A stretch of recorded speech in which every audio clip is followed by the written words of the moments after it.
Muy buenos días.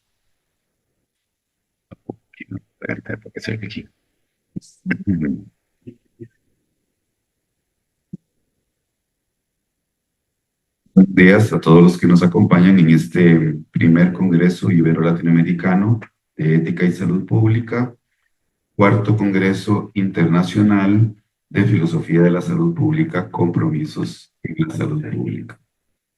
El día de hoy daremos inicio a las mesas de trabajo en modalidad virtual, las cuales están siendo transmitidas por las redes sociales de la Escuela de Estudios Generales y de manera presencial quienes nos acompañan el día de hoy en el auditorio de la Escuela de Estudios Generales. Mi nombre es Luis Arturo Martínez Vázquez, coordinador del proyecto Congreso de Humanismo, y voy a acompañarles en la presentación de esta mañana. Tendremos para las personas ponentes un par de indicaciones importantes. La primera de ellas, como se les ha comunicado, tendrán 10 minutos de tiempo para presentar sus comunicaciones y les avisaremos por medio del chat cuando falte 1 o 2 minutos para que puedan ir cerrando sus presentaciones. Y la segunda de ellas es que les solicitamos que por favor cada una de las personas ponentes lleven a cabo las presentaciones que le corresponden. Desde su computador comparten la pantalla para que todos podamos verlo tanto en la presentación presencial como en la virtual.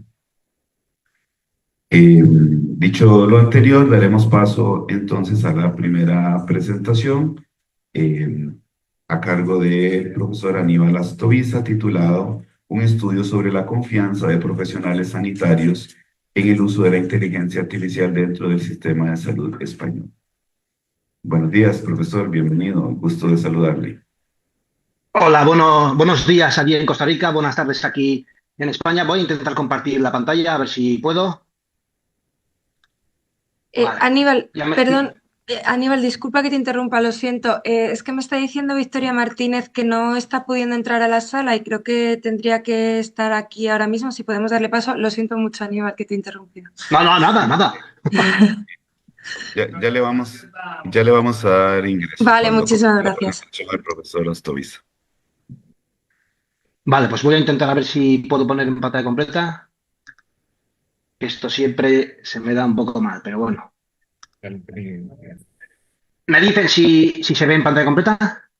Sí, señor, sí se ve. Adelante. Vale, perfecto. 10 minutos. Bueno, en primer lugar, pues agradecer al comité organizador y al comité científico de haber seleccionado nuestra comunicación.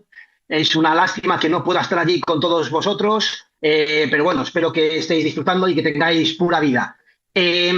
He de decir que este trabajo está realizado por 3 coautores, el profesor Ramón Ortega Lozano, el profesor Marcos Alonso y un servidor. Lo quiero mencionar porque en el programa solo aparecía mi nombre y es justo decir que este trabajo está realizado por 3 personas. Bueno, lo que teníamos intención de realizar con este estudio era explorar las actitudes, percepciones y de los profesionales sanitarios en España, en el sistema de salud español, y ver cómo perciben y confían en la aplicación de la inteligencia artificial en diversas áreas del sistema de salud.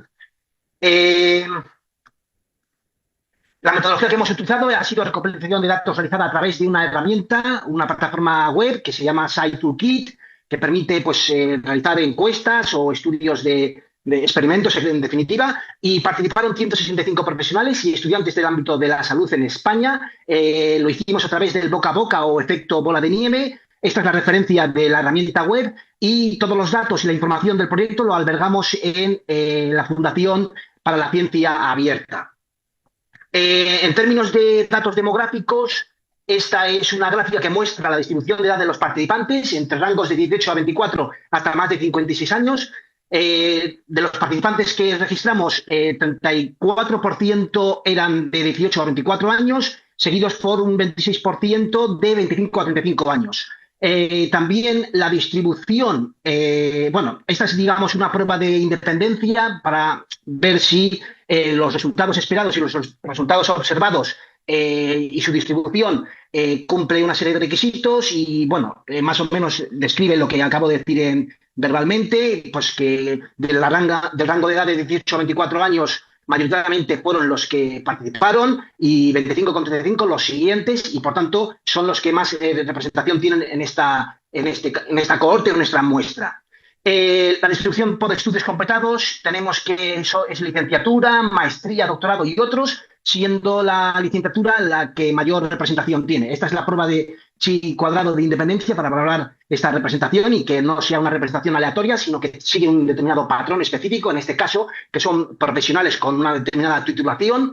La distribución por el ámbito de trabajo y estudios mayoritariamente estaban representados por medicina, enfermería, psicología y fisioterapia, siendo un 59% los que tenían estudios de medicina y un 34% los que tenían estudios de enfermería. Esta es la prueba de chi cuadrado y a través de la plataforma de encuestación lo que trataron de hacer los participantes era leer una serie de viñetas, 4 viñetas en total, para distintos ámbitos en los que se puede utilizar la inteligencia artificial en la práctica biomédica. Y la primera viñeta consistía en plantearles o presentarles un escenario hipotético de diagnóstico de enfermedad rara. La segunda viñeta, monitoreo remoto de pacientes crónicos. La tercera viñeta, asesoramiento automatizado para estilos de vida saludables. La cuarta viñeta, selección de tratamiento oncológico. Estas son las 4 viñetas. Por limitaciones de tiempo no puedo leerlas, pero que si se puede observar en la pantalla, la pregunta resaltada en negrita es la pregunta que tenían que contestar a través de una escala de Likert que medía pues totalmente en desacuerdo hasta totalmente en acuerdo.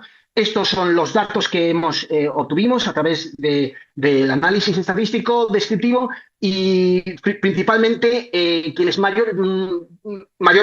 tienen una mayor confianza en la aplicación de la IA para la primera viñeta de diagnóstico de enfermedad rara son principalmente personas que tienen una titulación en medicina y también seguidos de enfermería. La confianza en la inteligencia artificial para la segunda viñeta, monitoreo remoto de pacientes crónicos, muestran un acuerdo los que tienen una titulación en medicina, seguidos por enfermería. La confianza en la IA para el asesoramiento automatizado para estilos de vida saludables, de nuevo, siguen siendo los profesionales médicos y enfermeros los que tienen una mayor, confianza, una mayor confianza.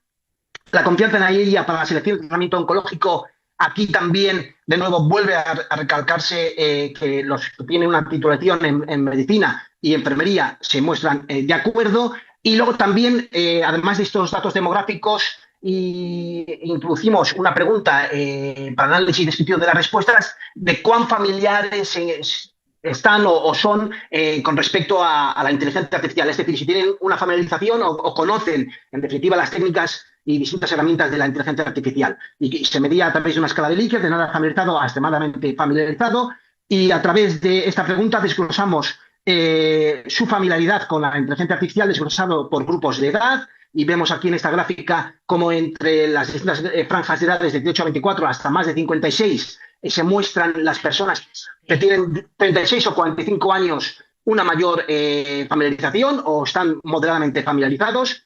La familiaridad con la inteligencia artificial desglosada por ámbito de trabajo y estudios, de nuevo muestra que quienes están más familiarizados son los médicos o los enfermeros, seguidos por las personas que han respondido que otras titulaciones, etcétera. La familiaridad con la inteligencia artificial desglosada por situación actual, ya sean estudiantes o profesionales de la salud, muestra que son los profesionales de salud los que están moderadamente familiarizados o poco familiarizados. Y luego también lo que hicimos es intentar relacionar las variables de familiaridad y edad con la confianza hacia la inteligencia artificial en la primera viñeta. Quizás aquí no puedo estar deteniéndome mucho en esta gráfica, pero hicimos así con todas las distintas viñetas, triangular, familiaridad, edad y confianza como variables en relación a la inteligencia artificial y observábamos pues una serie de pautas. Voy a seguir pasando hasta los hallazgos claves del estudio, porque quizás me estoy yendo de tiempo. Este estudio reveló variaciones significativas en la confianza de los profesionales sanitarios hacia la inteligencia artificial, dependiendo de diferentes factores demográficos y niveles de familiaridad con la tecnología.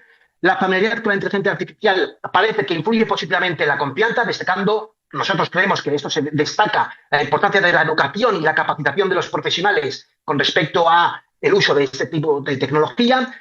Hay unas diferencias por especialidad dentro de cada ámbito o de especialización sanitario que muestran cómo se debe incidir también en estrategias de implementación tecnológica dependientes o contextualizadas a estos profesionales. Y luego también hay una serie de percepciones de viabilidad y seguridad que varían ampliamente, especialmente en aplicaciones críticas como el diagnóstico y el monitoreo. Como conclusiones y recomendaciones, lo que hacemos es señalar la importancia de la educación y la capacitación, que es vital para aumentar la familiaridad y la confianza en la IA entre los profesionales de la salud, la personalización de la implementación, adaptar la implementación de la inteligencia artificial a las diversas necesidades de las especialidades sanitarias. Por supuesto, y creemos fundamental, políticas públicas de apoyo, fomentar políticas que apoyen la investigación y el desarrollo de soluciones de inteligencia artificial seguras y efectivas. Y como no cabía de otra forma, involucrar a los pacientes, porque no solo debemos formar y capacitar, y estos deben estar familiarizados con el uso de técnicas matemáticas y estadísticas, lo que englobamos como inteligencia artificial, no solo los profesionales, sino también los pacientes, que somos los que vamos a recibir pues, tratamiento, diagnósticos, etcétera, y el uso de la inteligencia artificial pues, debe contar con nuestra perspectiva. Bueno, pues muchas gracias por su atención. Cualquier duda que puedan tener, pues nos pueden contactar en los siguientes correos electrónicos, tanto al profesor Ramón Ortega Lozano como al profesor Marcos Alonso y un servidor. Muchas gracias por su atención.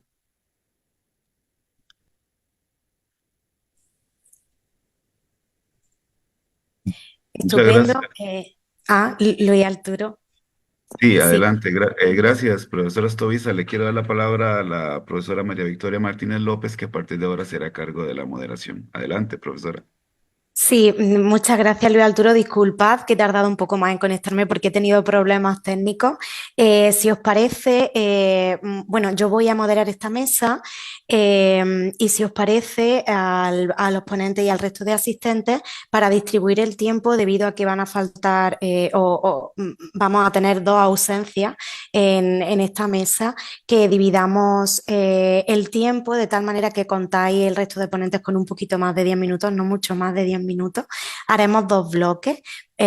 Ahora vamos a seguir con la siguiente persona, que será Belén, y después cuando tengamos a otra persona más, haremos un breve espacio de unos 15 minutos para poder hacer las preguntas a estos ponentes y luego continuaremos con el resto de personas, ¿de acuerdo? Para que no tengamos que guardar las preguntas hasta el final de la sesión, que no se nos olvide, ¿no? Lo que habían contado los ponentes. Así que, bueno, doy paso a nuestra siguiente invitada, a Belén Liedo. Y adelante, Belén, tienes la palabra. Muchísimas gracias.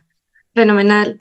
Nada, muchas gracias a ti, Victoria, a toda la organización del Congreso por todo este trabajazo también en esta parte online, que es, bueno, ya sabemos que es complicadísima. Voy a ir compartiendo la pantalla para no perder mucho tiempo. Y nada, como Aníbal, me sumo a los buenos deseos para quienes estéis allí, que vaya fenomenal estos días de Congreso. Yo nada más quería presentar bueno, espero que muy rápidamente, los resultados de mi tesis doctoral que me encuentro terminando en este momento y que está dedicada a un abordaje de los robots asistenciales, de los robots para el cuidado desde el marco teórico de la ética del cuidado. Muy rápidamente, este debate, que ya lleva unos años dándose, está situado en este momento en el que, ¿no?, surge la robótica social, o por lo menos se empiezan a plantear las posibilidades de incorporar robots en espacios no controlados necesariamente. Ejemplos, si no conocéis, hay tanto robots más centrados en, digamos, entornos puramente sanitarios, como puede ser el famoso robot Da Vinci o otros robots teledirigidos quirúrgicos, o robots destinados a la rehabilitación muscular, por ejemplo, también neuronal. Y luego hay otro bloque que son un poco diferentes, que son los que se llaman los robots sociales, que se llaman así porque están destinados o aspiran a imitar la sociabilidad humana. Por supuesto, llegar a este punto todavía no es lo que se ha conseguido, pero el criterio de comparación y cómo se van desarrollando las capacidades de estos robots es hacia la sociabilidad humana. El más conocido, más distribuido, más utilizado es Paro. Hay otros muchos de los que se ha ido hablando durante los años, pero que no han llegado a la fase de distribución e implementación total, se han quedado en unas fases de diseño más tempranas. He puesto otro ejemplo de uno más reciente, que es este Lobot, que está muy encuadrado en la idea de luchar contra la soledad no deseada. Y otro ejemplo de, bueno, no es el único, este de aquí abajo arriba, que no estoy segura si sigue disponible, pero es un ejemplo de varios que tratan de servir para ayudar a levantar a personas en tareas de cuidado, que es una de las tareas más exigentes físicamente a las que se enfrentan las cuidadoras. Es necesario, aunque sea muy rápido, hacer unas breves concisiones conceptuales, porque tanto el término robot como la idea misma de robot asistencial a veces no están claros en la propia literatura como qué es lo que significan. Las definiciones de robot, bueno, he puesto ahí dos muy aceptadas. Una es un artefacto capaz de captar una información, elaborarla y devolverla al medio de manera física. Y otra es un artefacto que hace uso de inteligencia artificial, pero siempre con un cuerpo. Esto es lo que distinguiría a un robot de, lo que en principio distinguiría a un robot de artefactos como asistentes virtuales. Si bien estas fronteras, ya digo que son difusas. La robótica social se define fundamentalmente eh, por tratar de imitar la sociabilidad humana. Hay diferentes niveles de autonomía. Por ejemplo, uno de los más conocidos, que es Da Vinci, no es tanto un robot autónomo como un robot que es controlado por un profesional experto formado desde otro lugar y que permite, digamos, como mejorar las capacidades de esa propia persona experta, mejorar la precisión, también permitir, digamos, una distancia física entre la persona cirujano o la cirujana y la operación en cuestión. Eh, sobre qué es un robot asistencial, bueno, pues esta es una cuestión que también está muy abierta. En general se suele definir como un robot para el cuidado, ¿no? Como definido de acuerdo con su fin. La aparición de esta propuesta de los robots asistenciales se sitúa muy claramente en un contexto histórico muy claro, que es la crisis de los cuidados, ¿no? La necesidad social o la toma de conciencia de la urgencia social de abordar esa incapacidad que estamos viendo ahora mismo en muchos países para dar respuesta a todas las necesidades de cuidado que tiene la población. Eh, ante esto, desde una perspectiva filosófica, es necesario plantearnos varias preguntas. En primer lugar, ¿de qué actividades estamos hablando? Es decir, ¿cómo estamos entendiendo el cuidado? Porque no es lo mismo un entorno profesional sanitario que un hogar donde hay trabajo remunerado o un hogar donde no hay trabajo remunerado u otras actividades de cuidado como la limpieza, como la educación, que a veces intuitivamente no caen tanto dentro de lo que solemos entender por cuidado, ¿no? Entonces, esta clarificación conceptual es una de las cuestiones que es necesario abordar.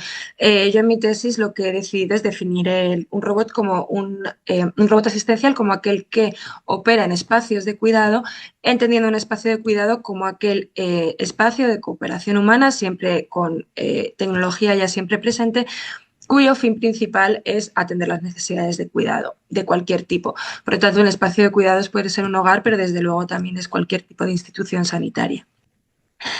Los problemas éticos que se han discutido en la literatura, no me quiero detener muchísimo aquí, porque además creo que quizá es más la parte que podemos estar todas más familiarizadas. Tienen que ver con cuestiones como los sesgos discriminatorios que se pueden encontrar en algoritmos, con la gobernanza ciudadana y la transparencia sobre el desarrollo de nuevas tecnologías, con los gaps, ¿no? los agujeros de responsabilidad que pueden surgir cuando hay decisiones tomadas por un artefacto o el impacto sobre el empleo, que en el caso del cuidado ya anticipo que las últimas investigaciones que se están manejando es que es muy difícil que la robótica asistencial vaya a suponer una reducción en el empleo, pero sí puede suponer, o en aquellos pilotos que se llevan a cabo, desde luego supone un cambio en las condiciones de trabajo de muchas de las empleadas de cuidados, a veces no para bien, sino que puede incluso requerir nuevos puestos de trabajo o requerir más horas de trabajo para la gestión el impacto que tiene sobre las personas que generalmente llamamos dependientes, ¿no? Por ejemplo, en una residencia de personas mayores. Y desde luego el gran tema que se ha discutido desde hace mucho tiempo y que es fundamental también en la regulación, al menos europea, es la cuestión de la privacidad. Sobre robótica más específicamente, sí que ha habido autoras y autores que ya han empezado a recurrir a la tradición de la ética del cuidado para analizar las implicaciones éticas de la robótica asistencial.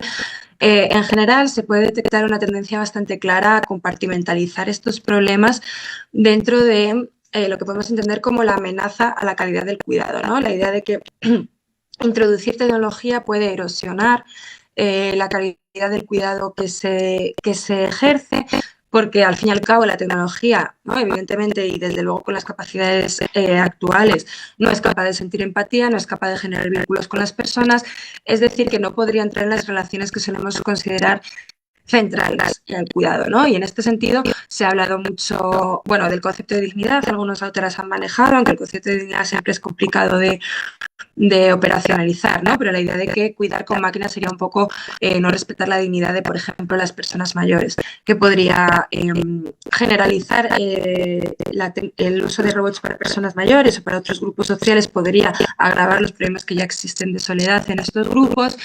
El tema de la protección de datos en salud, porque claro, cuando se trata de cuidado y se trata de salud, estamos hablando de datos especialmente sensibles, especialmente íntimos. El impacto sobre la autonomía de diferentes grupos también se ha discutido mucho, hasta qué punto tener una robot asistencial cerca puede disminuir las capacidades para la autonomía de las personas o incluso suponer una nueva forma de supervisión exagerada, ¿no?, incluso de dominación sobre algunas actividades de la vida cotidiana. En general, esta idea del cuidado deshumanizado sobrevuela bastante la literatura, ¿no? Es algo que en general preocupa mucho.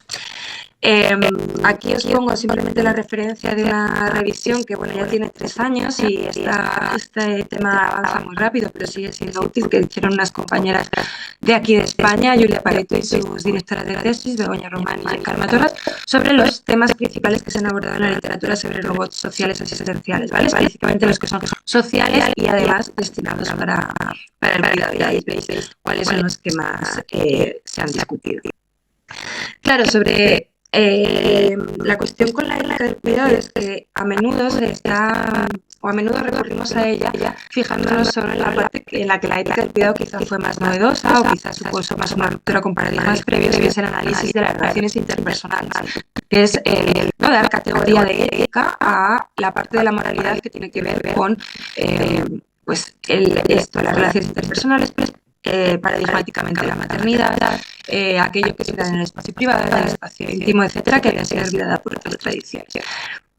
Pero esto solo fue el inicio de la ética del cuidado en realidad. Ya desde los años 90 se produce un claro giro hacia lo político de las teóricas del cuidado, que se preocupa mucho más por cuestiones como, desde luego, una perspectiva de género interseccional muy marcada, que deja atrás un poco las imágenes generalizadas de la maternidad, muy típicas del feminismo liberal de décadas anteriores, ¿no? Se preocupa por la teoría de la democracia, que como hay unos cuantos ejemplos, ¿no?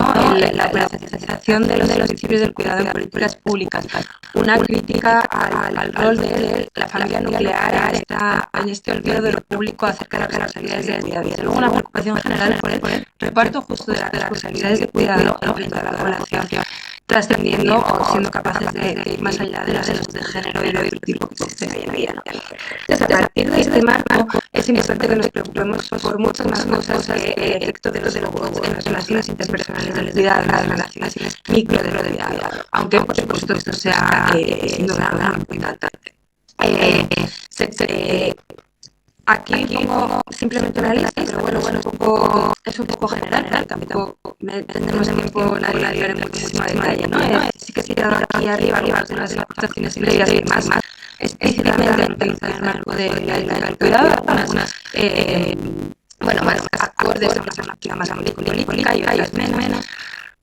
Una de las cuestiones que yo creo que tenemos que dejar atrás es así muy verdad de marcar la ética del cuidado, comprometido con una ontología relacional, es no tratar de individualizar las necesidades del cuidado, de entender el cuidado como una cuestión social, una cuestión que se basa en la interacción entre varios agentes, en contexto social que estructura las posibilidades de esos agentes y siempre entre la normalidad y es ¿no? En ese sentido, por eso aquí más quiero hablar de las necesidades de un espacio de cuidado, de las necesidades personas individual cada una de su domicilio, ¿no? Tratar también de extender esta compartimentalización del cuidado del hogar privado que ha tirado la calidad.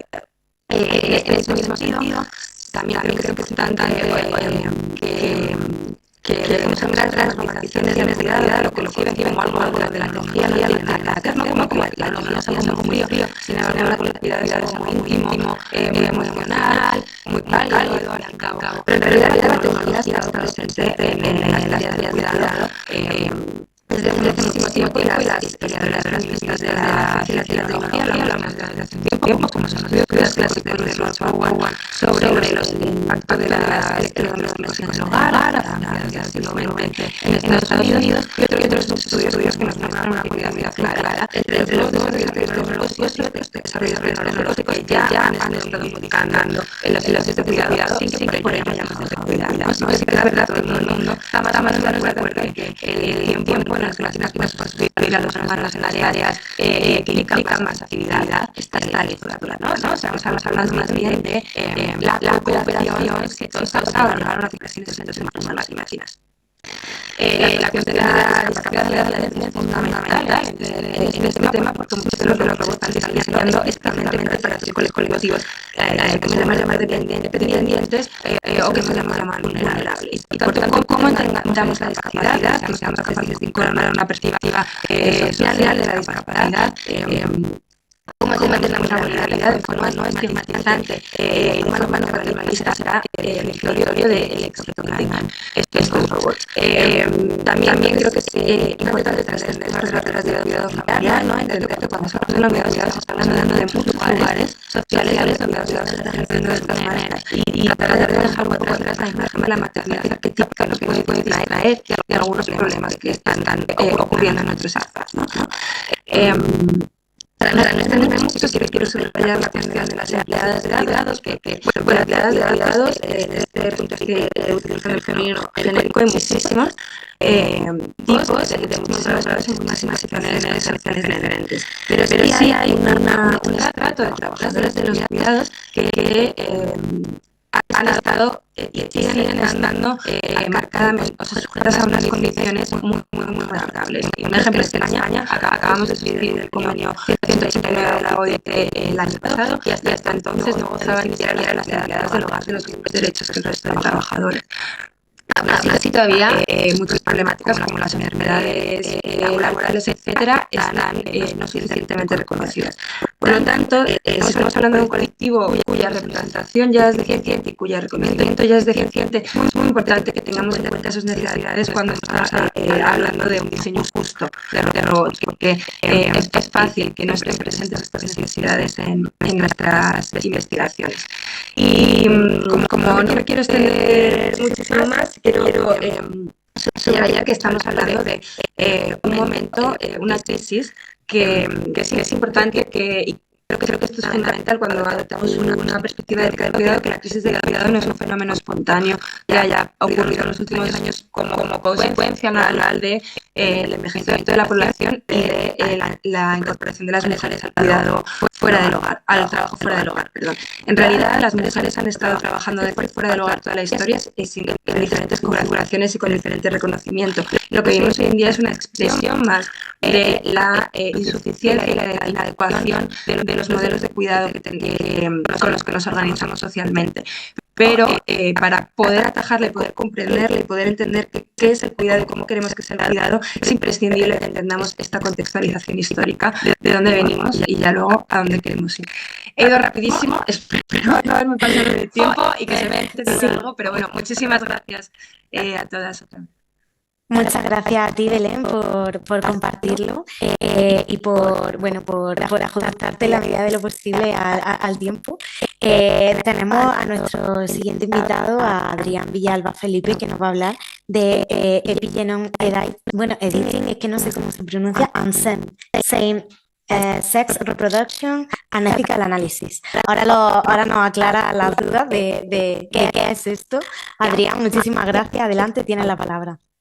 Muchísimas gracias, Victoria, y muchísimas gracias a todas las personas que participáis en la organización de este congreso. Yo soy Adrián Villalba, soy estudiante de doctorado en la Universidad de Granada y hoy voy a hablar de la técnica de edición epigenética y su efecto o su posible aplicación en la reproducción para parejas del mismo sexo, concretamente en parejas de mujeres lesbianas, y lo voy a hacer a través de, evidentemente, un análisis de la dimensión ética. Para empezar, una cuestión fundamental de la reproducción humana es que es necesaria la unión, la fecundación de dos células que son producidas por sexos biológicos totalmente opuestos, como son el óvulo, el gameto femenino, y el espermatozoide, que es el gameto masculino. Por este motivo, ya sea mediante reproducción natural o por técnicas de reproducción asistida, estas dos células son necesarias y es el motivo principal por el que algunos autores sostienen que las parejas del mismo sexo pueden considerarse como socialmente infértiles. Aún así, las técnicas de reproducción asistida pueden ser utilizadas por parejas del mismo sexo para intentar utilizar células de ambos miembros de la pareja en este tipo de contexto. Por ejemplo, para las parejas de hombres gays, conocemos la técnica de sperm pooling, que consiste básicamente en mezclar el esperma que se utiliza en una fecundación in vitro con un donante de óvulo, de manera que uno de los espermatozoides de cualquiera de los miembros de la pareja fecundará de manera aleatoria este óvulo que se acabará convirtiendo en un embrión que se transferirá, eso sí, a una tercera persona. En el caso de parejas de mujeres lesbianas, contamos con el método ROPA. En este método, una miembro de la pareja, la que llamamos mujer A, se somete a una estimulación ovárica para obtener óvulos que serán fecundados in vitro con esperma de una tercera persona y el embrión resultante se transferirá a una mujer B, que puede ser la segunda miembro de esta pareja, y será la madre que no será la madre genética, será la madre gestante que llevará a cabo el embarazo. Sin embargo, en ambos casos, en el caso de sperm pooling para parejas gays, necesitamos tanto una donante de óvulo como una mujer que lleve a cabo el embarazo, que pueden ser la misma persona, y en el caso del método ROPA necesitamos un donante de esperma, es decir, una tercera persona que provee el gameto masculino. Sucedería si fuésemos capaces de hacer que uno de los óvulos se comportase como un espermatozoide. Esto es algo que ya se ha conseguido en estudios en ratón y que se está llevando a cabo recientemente también en estudios con óvulos humanos, y se puede llevar a cabo a partir de dos técnicas distintas que voy a analizar aquí: la técnica de edición genética y la técnica de edición epigenética. La técnica de edición genética consiste en alterar la información de un gen. Sabemos que los genes son combinaciones de 4 moléculas distintas que nombramos como A, G, C y C, y podemos alterar la información de estos genes mediante técnicas de edición genética. La más conocida o la más popular de todas ellas es la técnica CRISPR.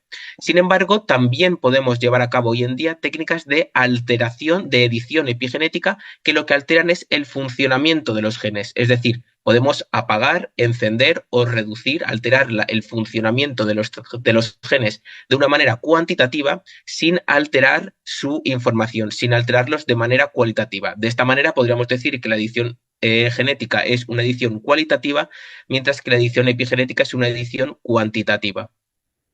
Para seguir la reproducción de parejas del mismo sexo, se han llevado a cabo estos experimentos que conocemos desde principios de la década de los 2000.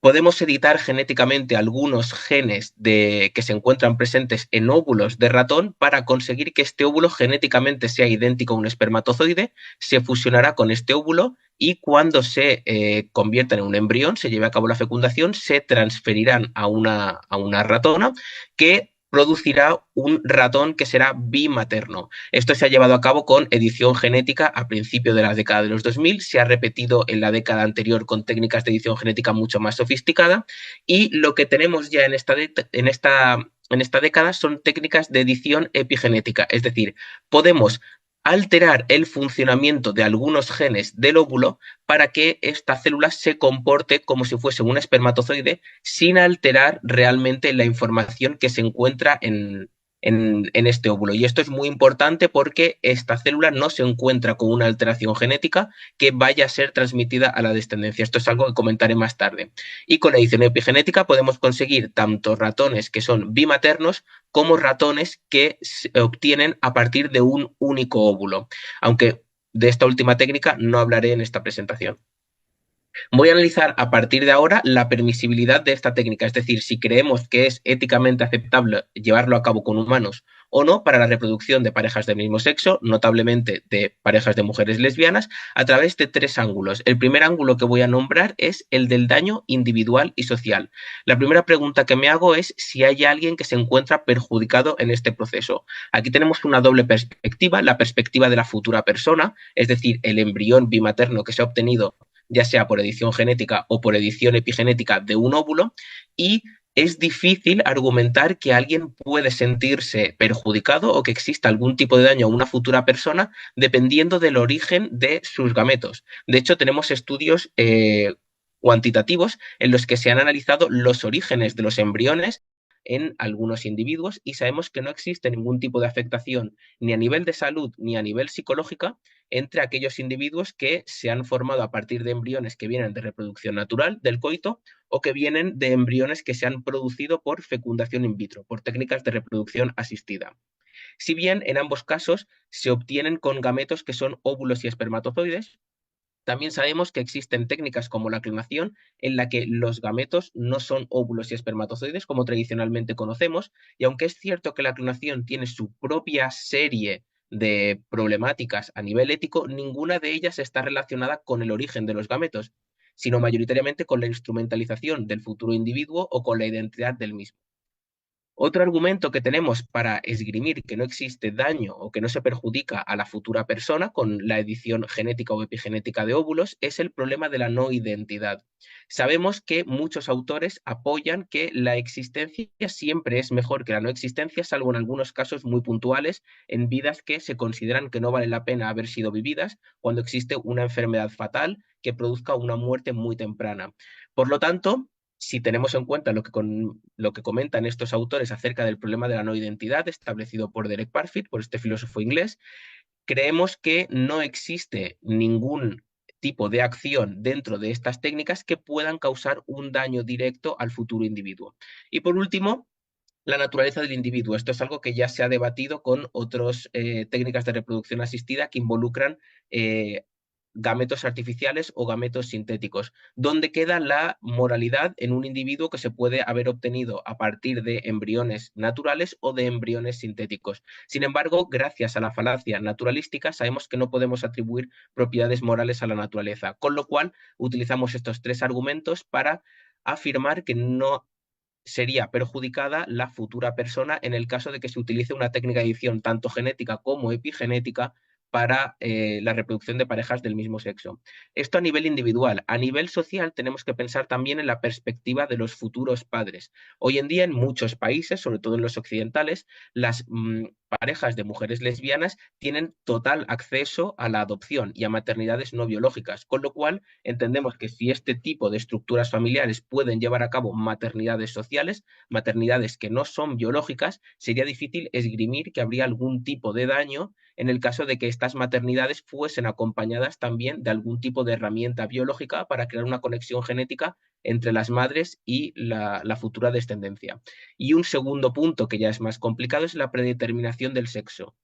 En el caso de las parejas lesbianas, cualquier tipo de descendencia que se pueda tener, ya sea por la vía genética o por la vía epigenética, va a tener una predeterminación del sexo. Las mujeres lesbianas únicamente pueden reproducirse dando lugar a futuras mujeres biológicas. Sin embargo, cabe pensar que el número de parejas lesbianas que se reproducirían por este método no crearían un gran sesgo de género o un gran sesgo de sexo biológico. Es cierto que en otros países, sobre todo en países orientales, se han utilizado técnicas para intentar reducir los efectos sociales de un posible sesgo.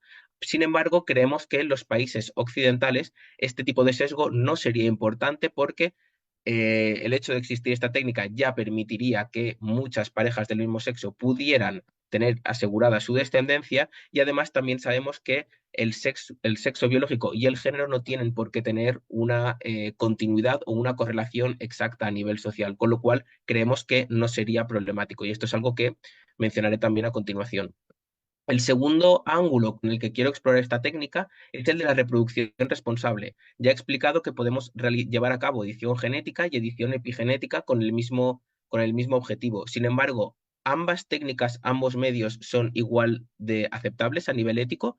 Lo que argumento en este trabajo es que es preferible utilizar edición epigenética, ya que la edición genética, primero, altera la información genética del individuo, del futuro individuo, y se transmitirá a la descendencia, con lo cual es un tipo de edición de la línea germinal que puede llegar a crear linajes genéticos de poblaciones humanas. Además de que se transmita a la descendencia, afecta a todo el organismo y las parejas que se sometan a este tipo de edición genética también afectaría a la fertilidad de su futura descendencia. Estos tres puntos no se encuentran afectados con este tipo de edición epigenética porque sabemos que la información epigenética no se transmite a la descendencia, sino que se resetea o se reinicia a través de cada generación, con lo cual se considera que la edición epigenética es éticamente aceptable o mucho más aceptable a nivel ético que la edición genética. Y el tercer y último ángulo que quiero explorar es el de la edición epigenética en parejas del mismo sexo desde una vertiente feminista. Voy a nombrar, para no alargar mucho la intervención, 4 puntos. El primero es el de la gestación subrogada o altruista, normalmente en parejas de hombres homosexuales, de hombres gays. Uno de los puntos éticamente complicados es que no solo necesitan una persona donante de la célula femenina, del óvulo, sino que también necesitan una mujer que vaya a llevar a cabo la gestación del mismo. Sin embargo, en parejas de mujeres del mismo sexo se entiende que este problema no existe. Y además plantea también una ventaja, y es que las madres genéticas no tendrían por qué corresponderse con las madres gestantes, es decir, 2 parejas, 2 mujeres podrían someterse a edición epigenética para llevar a cabo el desarrollo de un embrión que podría implantarse en una tercera mujer y favorecería también la reproducción entre parejas o estructuras familiares alternativas a las que conocemos a día de hoy.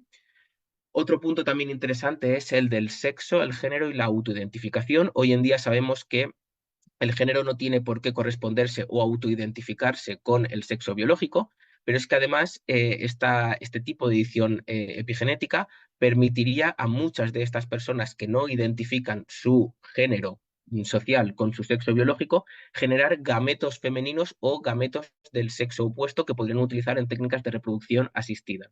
Y la tercera pregunta es acerca de la normatividad, es decir, si se puede permitir, asegurar o incluso promocionar la técnica para este tipo de parejas, y en el momento en el que se está permitiendo y se asegura las técnicas de reproducción asistida para parejas heterosexuales, se entiende que por no discriminación este tipo de técnicas de llegar a poder practicarse con facilidad para células humanas debería permitirse y asegurarse de la misma manera para parejas de mujeres lesbianas, de la misma manera que ya se utiliza reproducción asistida para parejas heterosexuales.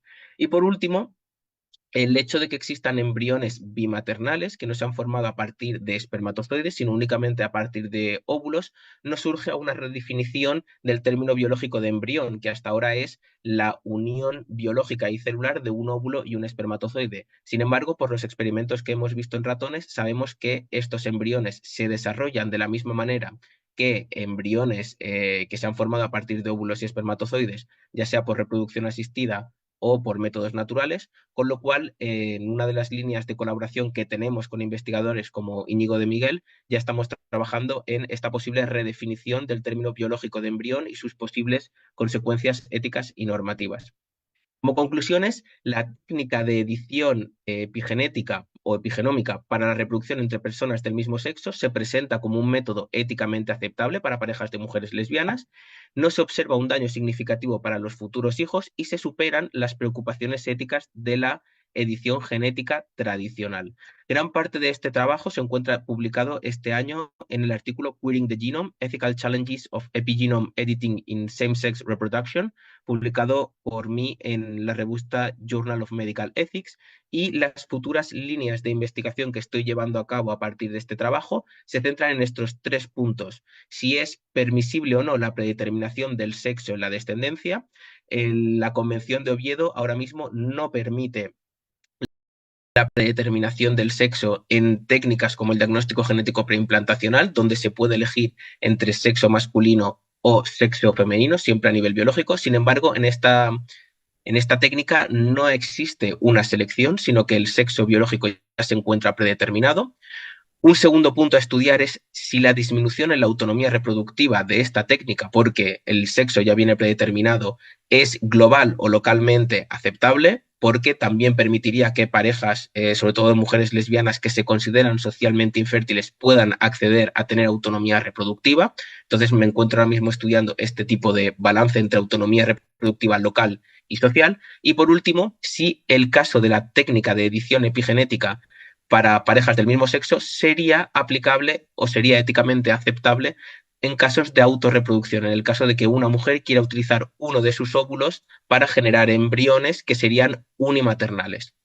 Esto es todo. Muchísimas gracias por vuestra atención. Os dejo aquí mis teléfonos mis datos de contacto y quiero agradecer a mis directores de tesis, el doctor Miguel Moreno Muñoz de la Universidad de Granada y el doctor Antonio Dieguez de la Universidad de Málaga. Muchas gracias. Muchísimas gracias a ti, Adrián. Si os parece, vamos a pasar a una siguiente ponencia, la de Irene Loureiro Álvarez, y después de Irene hacemos un breve espacio para preguntar a estos primeros ponentes. Irene, ¿estás preparada? ¿Nos oyes bien? Sí, ¿me oís, Logan? Sí. Te recibimos. Vale, Irene, cuando quieras, tienes la palabra. Irene nos va a hablar sobre equidad en salud y género. ¿Puede la salud reducir las desigualdades en salud entre hombres y mujeres? Lo están haciendo. Adelante, Irene, tienes 15 minutos. vale. ¿Podéis ver mi presentación? Sí, la vemos. Vale. Bueno, por lo menos en casa la vemos. No sé en la sesión presencial si también pueden verla. Si no, me decís y reestructuramos. Vale, Sí, pues buenos días. Genial. Gracias. Adelante, Irene. Perdón, soy Irene Loureiro, me conecto desde la Universidad de Santiago de Compostela, en Galicia, España, concretamente desde la Facultad de Ciencias Sociales y Políticas, donde un grupo de compañeros y compañeras llevamos años trabajando en políticas de salud y en equidad. Concretamente, ese grupo se llama Isópolis y desde aquí quiero agradecerles todo su trabajo y apoyo. Actualmente estamos inmersos en un proyecto de políticas de salud digital para un envejecimiento activo, del cual los investigadores principales son Ramón Bouzas y Andrés Ternadas. Durante el último año, la concesión de una beca de colaboración me ha permitido integrarme en este grupo y en este estudio.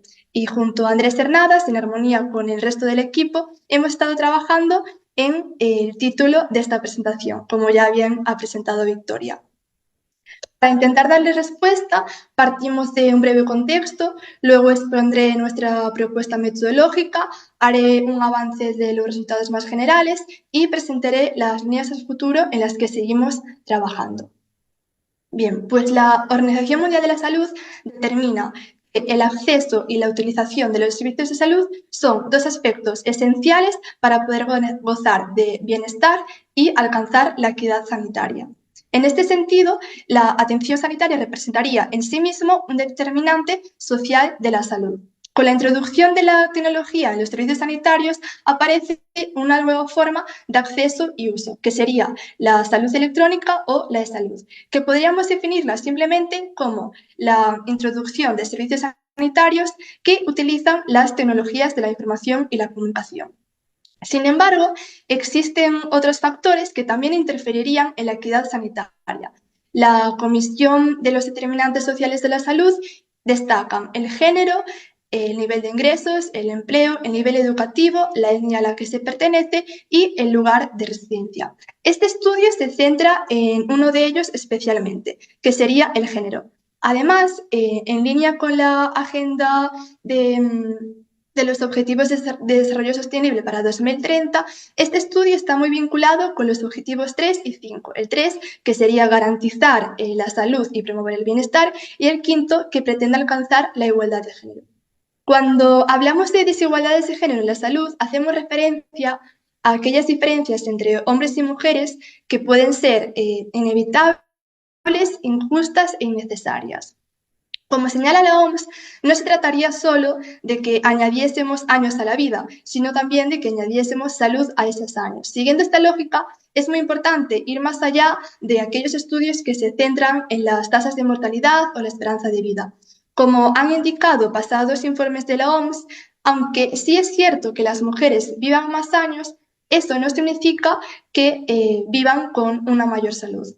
También es muy importante lo que nos indican algunos autores, como pueden ser Pujol, que no nos deberíamos centrar solo en las desigualdades en la atención sanitaria, sino también en las que se producen ya antes, es decir, en las de acceso y de las personas que aún no consiguen acceder al sistema de salud. Bien, si introducimos las tecnologías de la información y la comunicación, puede que surjan nuevas desigualdades, tanto de acceso como de uso.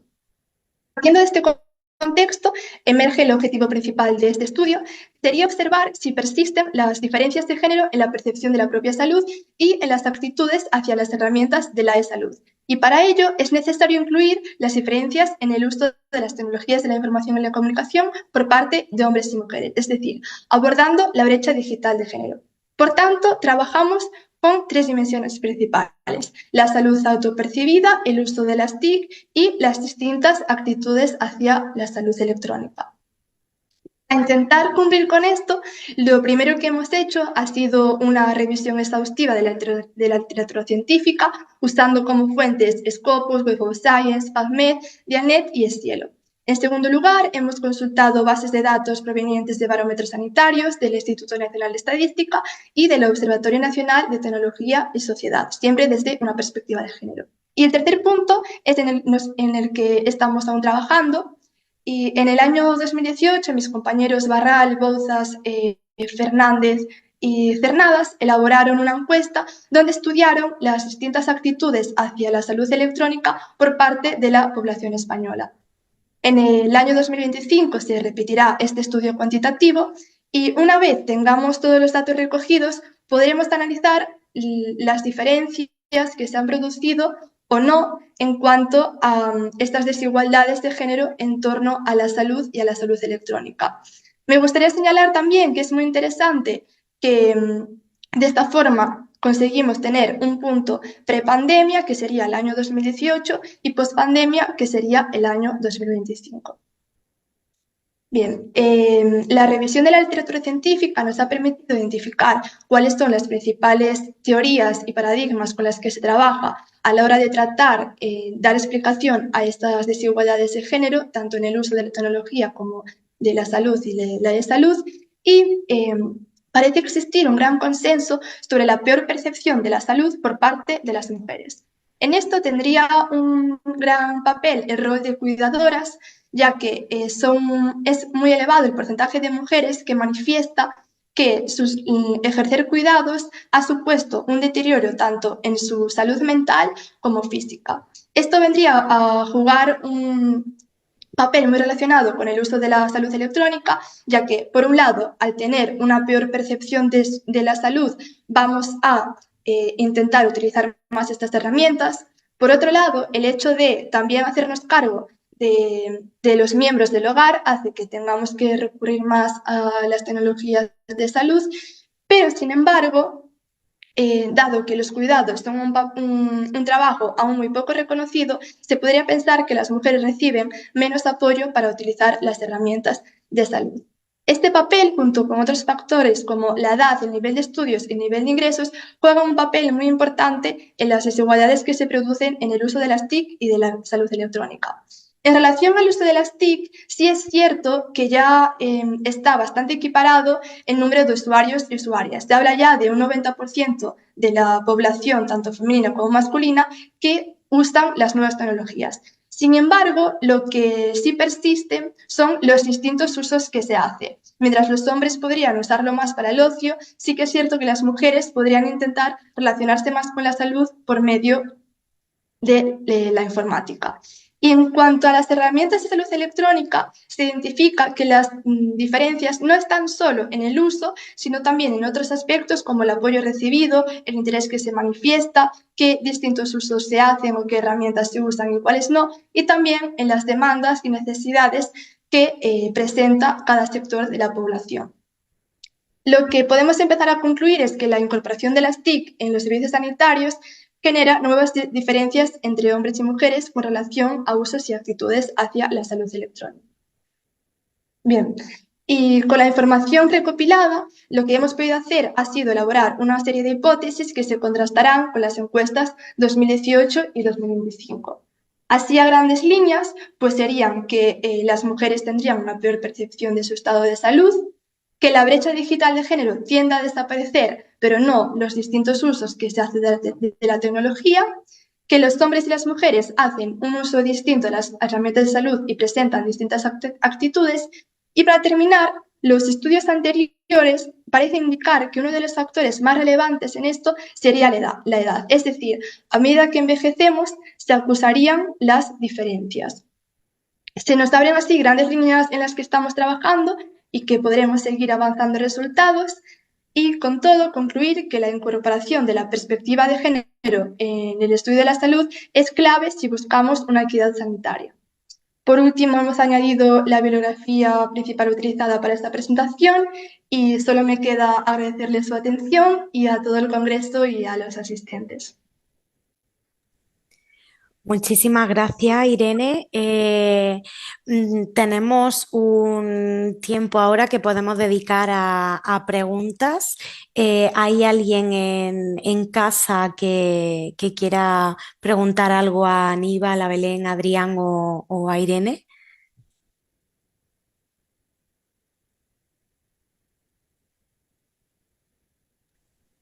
Dale un momentito. Yo entendí que iban a hacer con papelitos, pero yo creo que fue en sí, mejor lo hacemos directo. Entonces, ¿Perdón? Vale, acá. ¿Perdón? ¿Quién ha intervenido? ¿O en casa? Bueno, en la sala, Iris. Hola Victoria, sí, soy Iris. No sé si nos veis o no aquí. Os vemos, bueno, os vemos y os oímos perfectamente. Vale, genial. Pues muchas gracias. Yo tengo... necesitaba el micro para la gente de la sala. Muchas gracias a todos los ponentes, temas muy variados, algunos que se conectan. Y voy a lanzar solo una pregunta por si alguien más quiere, si no tengo más, pero me centro en la primera. Y quiero relacionar la primera charla de este turno con la última. Como hablábamos de cuestiones de inteligencia artificial o de salud digital, que son temas que me tienen un poco ahí, dando vueltas. En la primera charla, Aníbal hablaba de que hay que incorporar también el papel del paciente o del ciudadano en estas cuestiones de la implementación de la IA, pero lo has mencionado en términos de transparencia, de uso, como que el paciente esté como concienciado de que esto se está utilizando, pero no en el papel que puede tener un ciudadano o que puede ejercer como paciente en un momento dado en la implementación misma de estas técnicas. Es decir, ¿por qué tenemos que aceptar que la técnica se va a desarrollar y simplemente vamos a aprender a funcionar con ella? O sea, que tenemos al final un papel un poco secundario como ciudadanos. Relacionado con eso, me planteaba en la última charla si os habíais cuestionado cómo es también la respuesta percibida de la necesidad que se hace al utilizar esta e-health o salud digital o e-salud, en el sentido de que planteabais muy bien toda la casuística de por qué acceder a estos sistemas, pero me planteaba si os habíais cuestionado si luego la percepción de la devolución de esta pregunta también es adecuada o no. Es decir, me pregunto si también hay un sesgo de género en que cuando una mujer o un hombre utiliza una herramienta de estas para pedir una ayuda en relación a una necesidad, la respuesta que va a recibir de esta aplicación va a ser favorable o no. O sea, si les va a servir de algo o no, y si hay una percepción de que se ha entendido la necesidad y se ha resuelto la necesidad. Porque igual por ahí también hay una serie de desigualdades que serían interesantes. Es decir, si os habéis fijado un poco más en los resultados o el outcome que devuelve la e-health a la persona. Muchísimas gracias, Iris.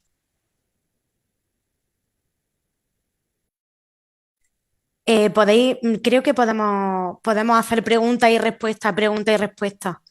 Creo que tenemos tiempo para eso. ¿Contesto, Victoria, o...? Sí, adelante, Aníbal. Vale, gracias.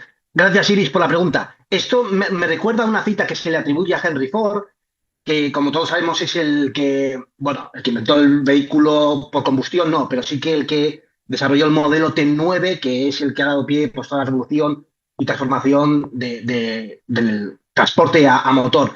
Y a Henry Ford le preguntaron ¿por qué introdujiste este modelo, el T9? Que es el que, digamos, canónicamente es el que ha revolucionado pues, no solo las ciudades, la planificación urbana, etcétera. Y dijo que lo hizo porque si preguntaría a los... Antes se movían a caballo, antes de introducir el coche la gente se movía a caballo. Y le dijo que si preguntaría a los consumidores, a las personas, lo que querrían es un caballo con alas, o un caballo más rápido. Sí que es cierto que siempre nos encontramos en una situación pasiva o relegada con lo que pueda ser las innovaciones o el desarrollo de tecnologías. No sé hasta qué punto el feedback que podríamos tener los ciudadanos con respecto a si queremos una innovación o queremos una tecnología u otra, sería prudente hacerlo con respecto a políticas industriales.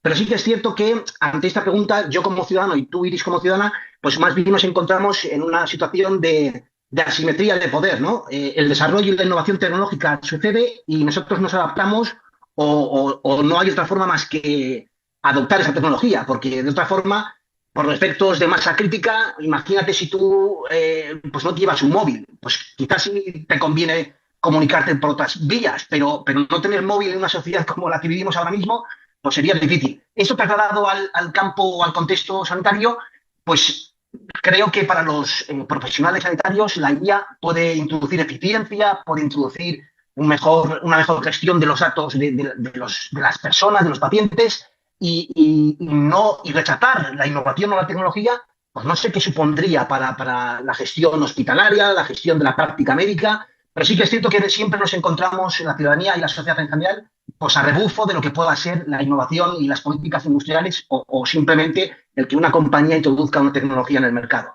No sabría qué contestarte realmente a esto.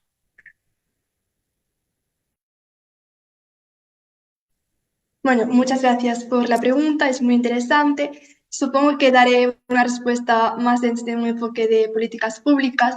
En torno a la elaboración de políticas de salud electrónica, sí es muy importante la participación de los usuarios y hacer nuevas herramientas que es necesario su uso y vayan a ser utilizadas, aunque también, obviamente, es muy importante la perspectiva técnica y de los profesionales.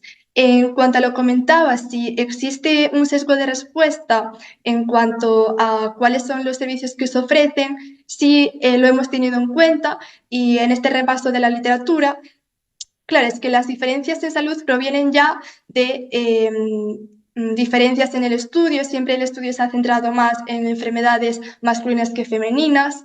Se identifica también que los hombres tienen distintas estancias e intervenciones que las mujeres. Y en cuanto a la salud, sí que es cierto que la salud electrónica, quizás en cuanto a centrarse en las mujeres, se ha centrado mucho en temas de maternidad y ginecología.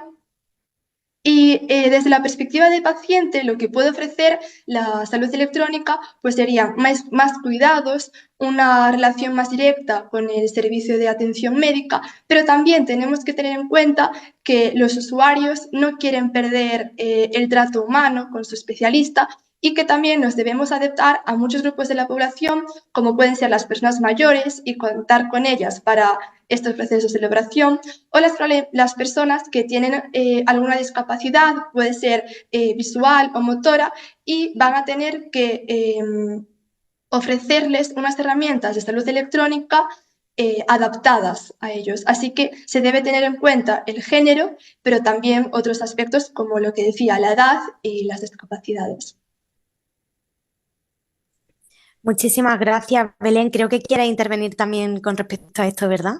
Súper Que ha rápido, levantado la perdonad, pero mano. es que sí, es que es una cuestión que a mí también me ha traído un poco de cabeza y solo quería apuntar que en o sea, el nivel de gobernanza, de participación de la ciudadanía o de los usuarios en la tecnología, creo que es muy importante que tengamos en cuenta que hay como muchas fases del diseño y que no solo como, ¿no? Al final, como decía Aníbal, pasivamente, sino que desde el momento en el que se concibe un problema, se conceptualiza un problema y se decide darle respuesta, ahí hay formas de que haya participación y hay una tradición muy importante de diseño participativo dentro de los propios profesionales del diseño tecnológico en todas sus formas, que trata de desarrollar toda esta digamos, las estructuras de colaboración útiles que permiten una cooperación entre expertos y no expertos en un nivel más o menos horizontal y democrático, tanto diseño participativo, diseño emancipatorio, codiseño. Yo no soy experta en estas cuestiones y no sé cuánto se está implementando en políticas públicas, particularmente en España, pero creo que es uno de los sitios en los que tenemos que mirar cuando hablamos de gobernanza, ¿no? Las diferentes formas de participación en el proceso de diseño, en todas las fases del proceso de diseño. Perdón que me he colado, pero creo que es un tema muy, muy importante. Nada, Belén, al revés, muchísimas gracias por tu contribución. No sé si alguien más quiere comentar algo con respecto a esto, si no, pasamos al chat, que tenemos una pregunta para Adrián.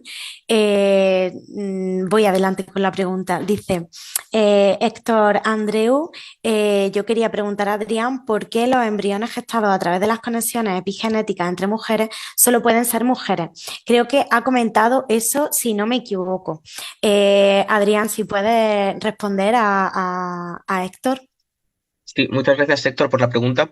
Es una cuestión de biología. En humanos, la determinación sexual depende de la presencia y del funcionamiento, grosso modo, del cromosoma Y.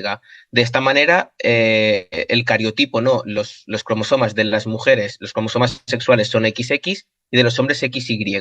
Un espermatozoide puede ser portador tanto del cromosoma X como del cromosoma Y del hombre, pero los óvulos únicamente van a portar un cromosoma X u otro.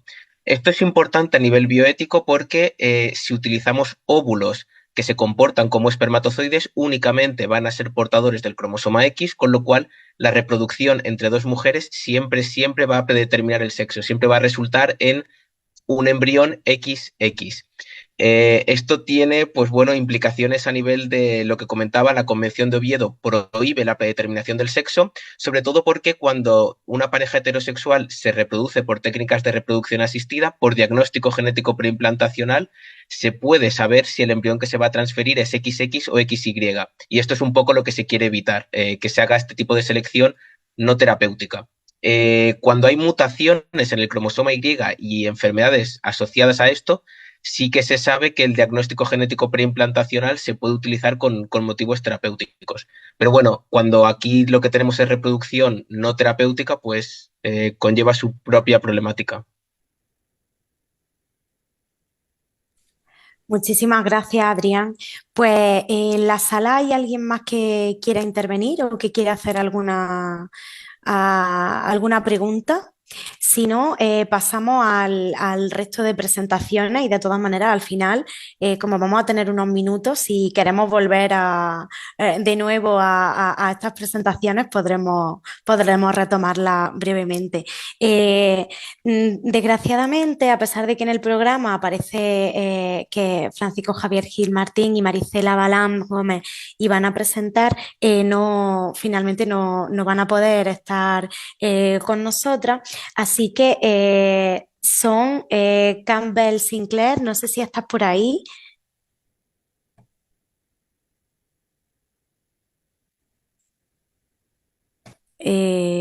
¿No?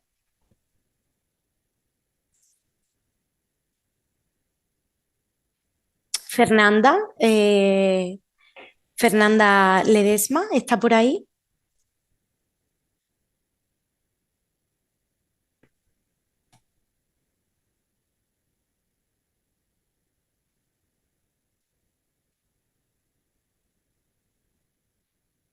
¿Tampoco?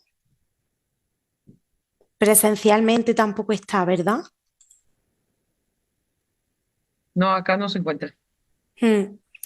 Pues entonces la última persona que tenemos es Cintia. Cintia Rodríguez. Hola, ¿te veo conectada? Hola, Hola, buen Cintia. día, sí estoy.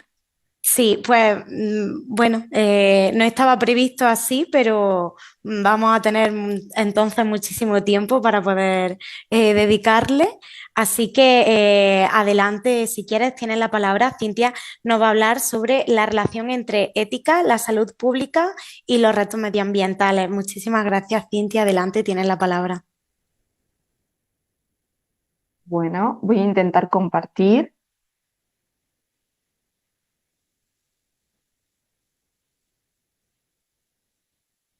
¿Se ve, no? Sí, lo estamos viendo. Bueno, yo soy Cintia Rodríguez Garat, soy de Argentina, soy doctoranda en filosofía de la Universidad Nacional de La Plata. Estoy muy contenta de participar en este congreso y muy agradecida sobre todo con la organización y fundamentalmente debido a las dificultades climatológicas que están atravesando, así que me imagino que debe ser todo un caos esta organización y bueno, y poder llevarla a cabo todo un desafío, así que bueno, estoy muy agradecida. Yo vengo a compartir mi ponencia que se titula Compromisos de la salud pública ambiental en respuesta al riesgo climático en poblaciones indígenas. Esta presentación forma parte de mi tesis de maestría en bioética en la Flaxo Argentina, así que bueno, vengo a compartir un poco estas temáticas y bueno, por motivos de tiempo me había organizado en hacer una lectura como para poder ajustarme, pero bueno, en todo caso podemos dialogar luego sobre las cosas que me queden pendientes por desarrollar. A ver si puedo pasar.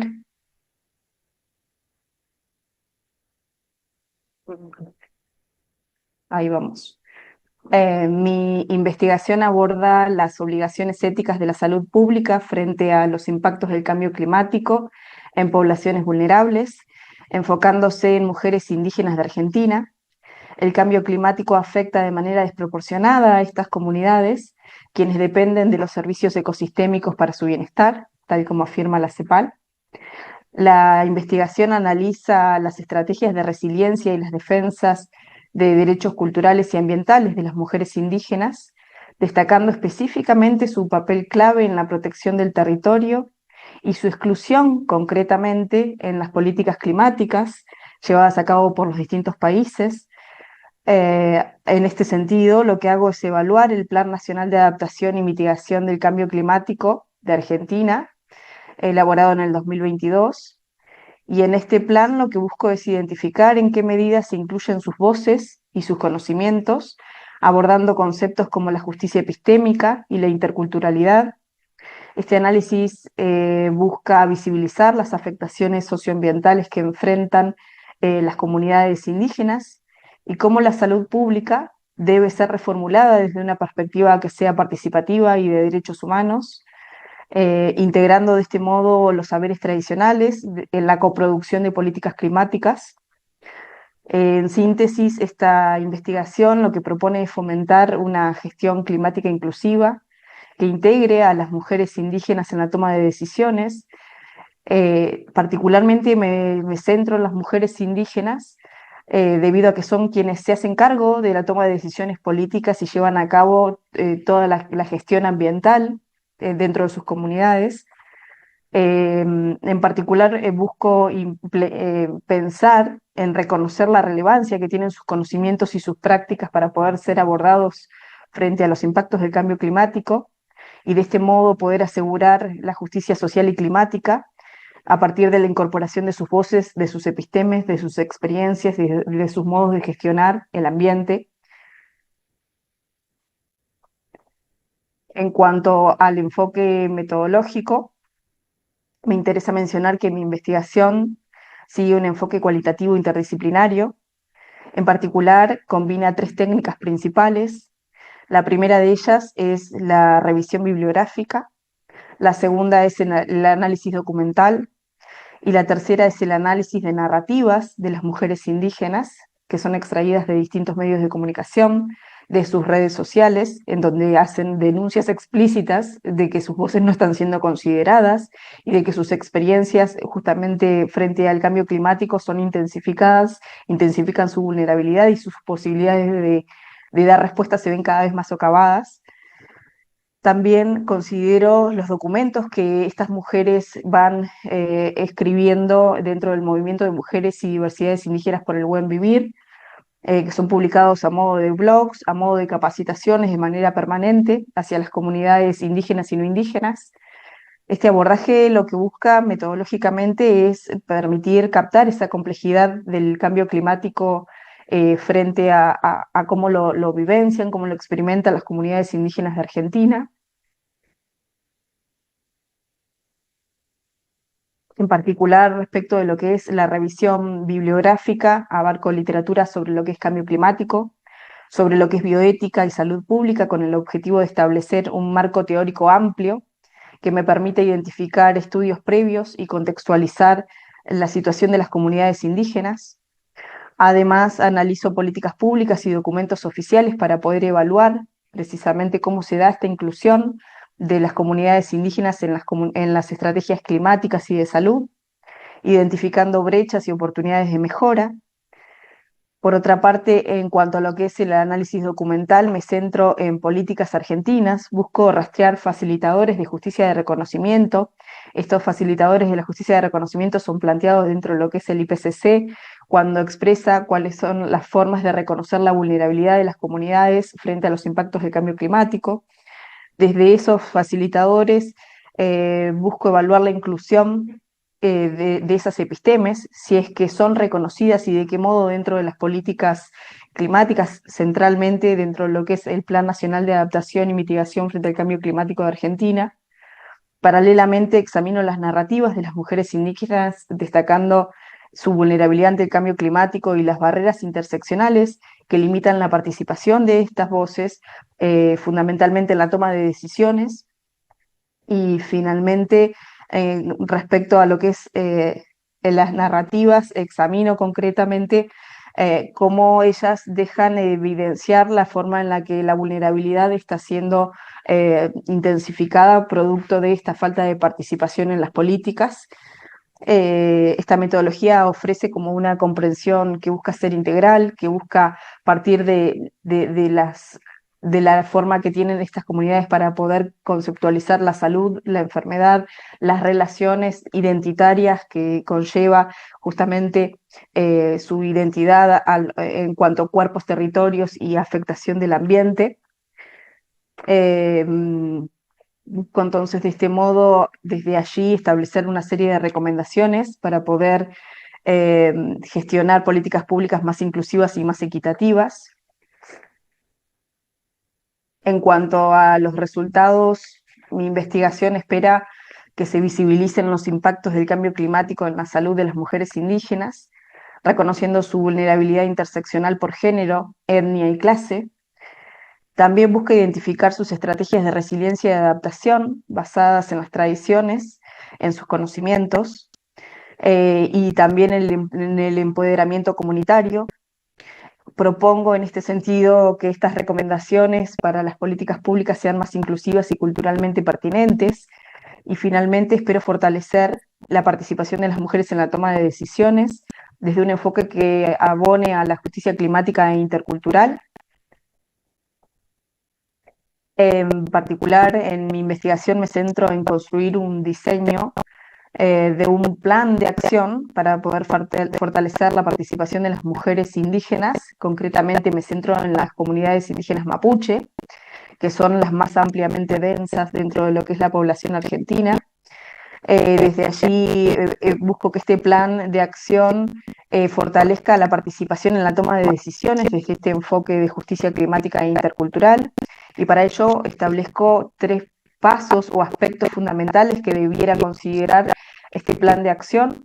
Estos aspectos son, en primer lugar, la realización de una apreciación situacional participativa, es decir, que parta no solo de la caracterización general que los expertos realizan sobre el cambio climático, sino también respecto a lo que estas comunidades observan y cómo el impacto va afectando sus modos de vida y sus desplazamientos y las necesidades de respuesta. Por otro lado, el segundo paso o aspecto se centra en el diseño de políticas inclusivas con enfoque intercultural. Aquí se genera la necesidad de pensar en los modos de participación que deben habilitarse para que estas mujeres tengan voz y puedan participar de la toma de decisiones con un enfoque intercultural en donde sus epistemes sean tenidas en cuenta, también sus experiencias y saberes tradicionales, y que sus voces se vean reflejadas justamente en las políticas públicas. Y finalmente, el tercer aspecto o paso, que es la evaluación continua para ajustar estrategias según sea necesario, busca justamente evaluar que estas políticas den respuesta a las necesidades y problemáticas que estas mujeres denuncian y expresan, y que estas políticas no se reduzcan justamente a una forma de cumplir con una participación y que finalmente abonen a que realmente esta participación las incluya de modo serio, de modo participativo real, que puedan ser evaluadas en cuanto a sus posibilidades, a la capacidad de respuesta real que estas políticas puedan generar. Específicamente basándome en las discusiones que analizo en esta investigación, discuto la responsabilidad ética de la salud pública hacia las comunidades indígenas frente al cambio climático, enfocándome en la exclusión de estas mujeres indígenas en la toma de decisiones y la visibilización de sus conocimientos tradicionales. Se plantea la necesidad de la justicia climática que incorpore la interculturalidad y la justicia epistémica, reconociendo los saberes tradicionales de estas comunidades como fundamentales para una resiliencia comunitaria. Asimismo, evalúo críticamente el Plan Nacional de Adaptación y Mitigación del Cambio Climático de Argentina, proponiendo ajustes para poder promover una mayor inclusión y unidad de las políticas públicas.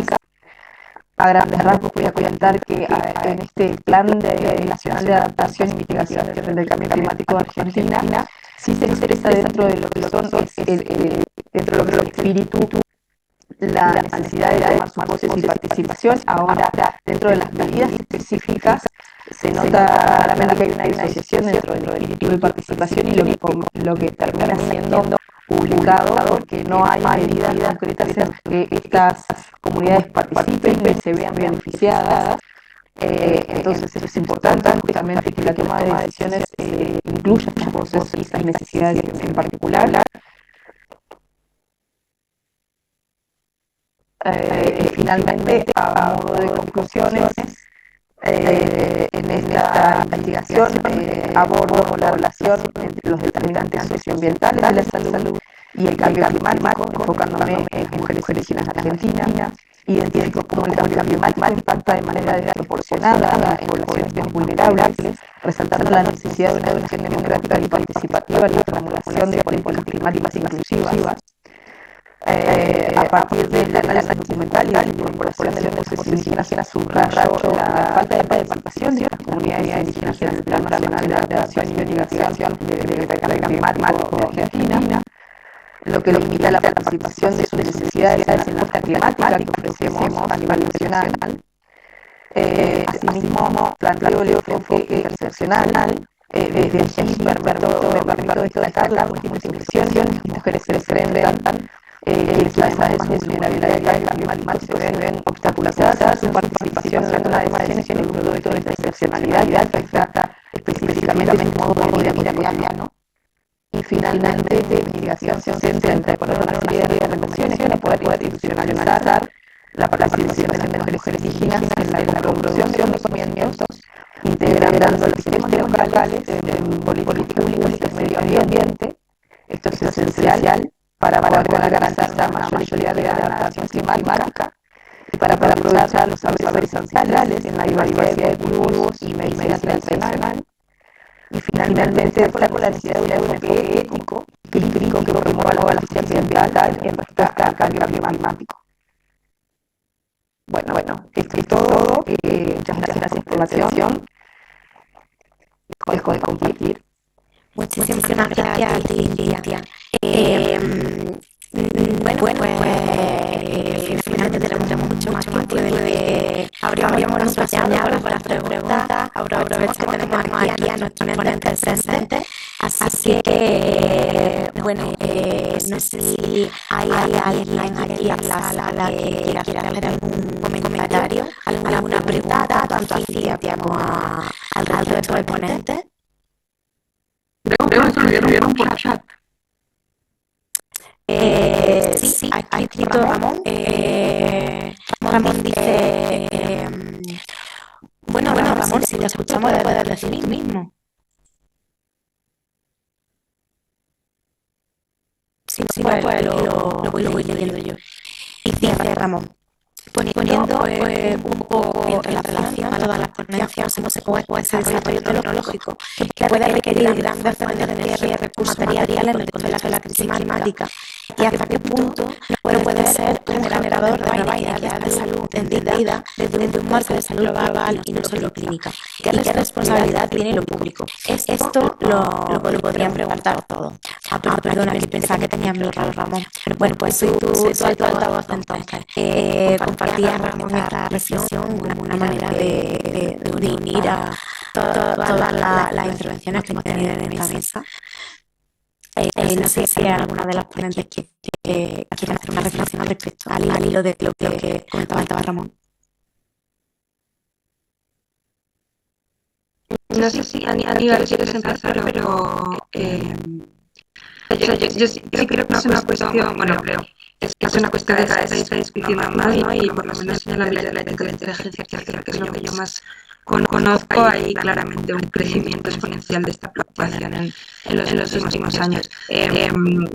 De la ética del cuidado, y que es como muy afino, o que podemos situarla muy operativa para entender la ética de la salud pública como más global, no solo clínica, desde luego es fundamental y pone en jaque por lo menos algunas de las, no en jaque, pero nos obliga a relacionar los impactos en ciertas poblaciones que no suelen considerar usuarios o destinatarios de ciertas tecnologías con el impacto a otras poblaciones también a nivel transnacional, ¿no? Hasta donde yo sé también, y esto estoy segura que hay otra gente en la mesa que puede corregir o matizar, la cuestión de rastrear el impacto ambiental de según qué tecnología, sobre todo en la cuestión de inteligencia artificial, es compleja, muy compleja, tanto si hablamos de consumo de energía como de generación de residuos. Además, bueno, pues a menudo, como ocurre a menudo cruzando fronteras, cruzando diferentes regulaciones, con alguna opacidad en algunos de los puntos, en algunos casos. Y tampoco queremos caer en una fobia absoluta al desarrollo, ¿no? Porque hay muchísimas tecnologías que de hecho para lo que han servido históricamente es para hacer más eficiente el consumo y la gestión de los recursos, y es hacia donde probablemente queremos ir, ¿no? Pero bueno, me alegro mucho de que lo hayas mencionado, porque sin duda es muy fundamental, y desde una perspectiva interseccional como también la que ha estado contando Cintia, que quizá también, no sé si quieras añadir algo, es clave, porque una de las cosas que puede estar pasando es que ciertos desarrollos tecnológicos estén funcionando a través de estructuras de neocolonialismo que ya existen también en otros fenómenos, mediante el cual, bueno, pues esté extrayendo tanto mano de obra como recursos de países neocolonizados, ¿no? Para beneficiar al norte global. Y si hablamos de salud pública global, pues es algo que nos tiene que preocupar sin ninguna duda. Creo que la conexión entre, ¿no?, estos debates que solemos tener entre la ciudadanía en el norte global o la participación y este nivel casi geopolítico del problema es muy compleja, pero tenemos que hacerla.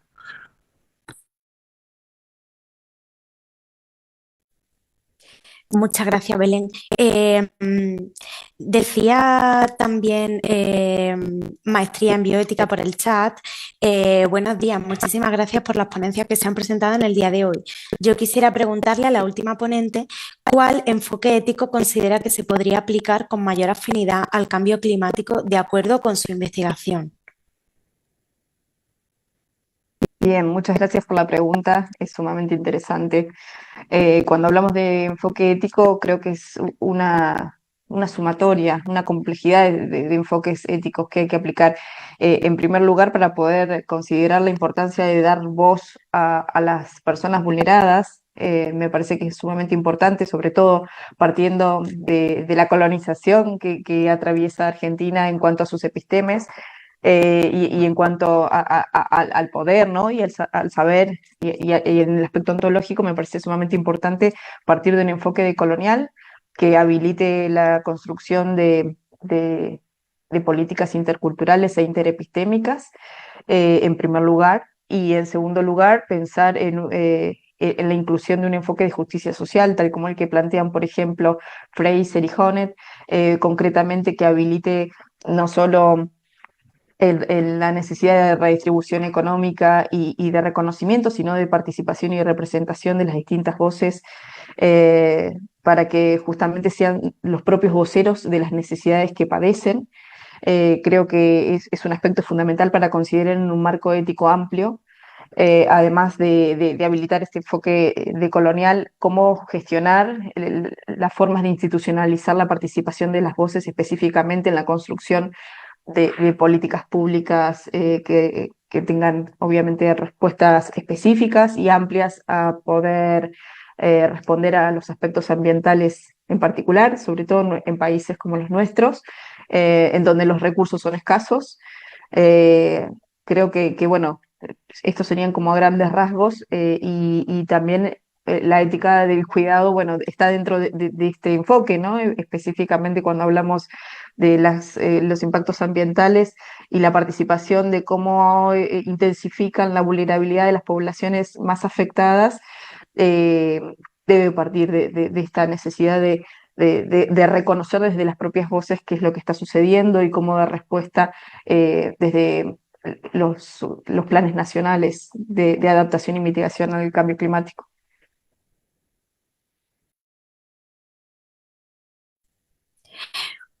Muchísimas gracias, Cintia. Decía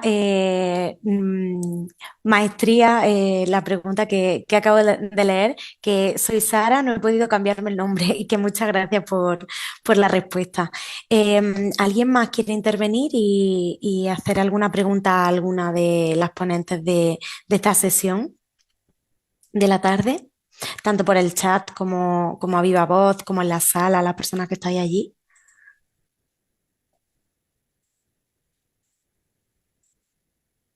A mí sí que me gustaría aprovechar que justamente Cintia tenía la palabra para poder preguntarte y para poder incidir en esa parte tan importante que comentabas de la participación ciudadana en la escucha de sus necesidades y también en políticas que realmente se alineen con cuáles sean sus principios vitales, su cotidianeidad y su manera de ver la vida, ¿no? Y me preguntaba, Cintia, hasta qué punto es viable poder tener una representatividad en las distintas visiones y en los distintos sentires, y cómo muchas veces esto se queda en en una intención, pero luego realmente es muy difícil de poner en práctica esa co-creación en la participación política, en la creación de políticas públicas, y también que quedan muchas voces finalmente que no son escuchadas, ¿no? Entonces, no sé si podrías ser un poco más concreta para decirme si teníais pensado o si vais anticipando, ¿no?, algunas estrategias que seguir para poder alcanzar esta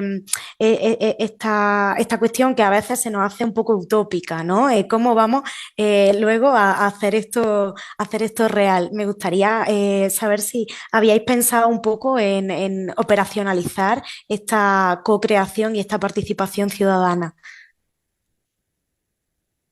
Muchas gracias, Victoria, porque realmente ese es el problema a pensar cuando estamos haciendo estos planteos.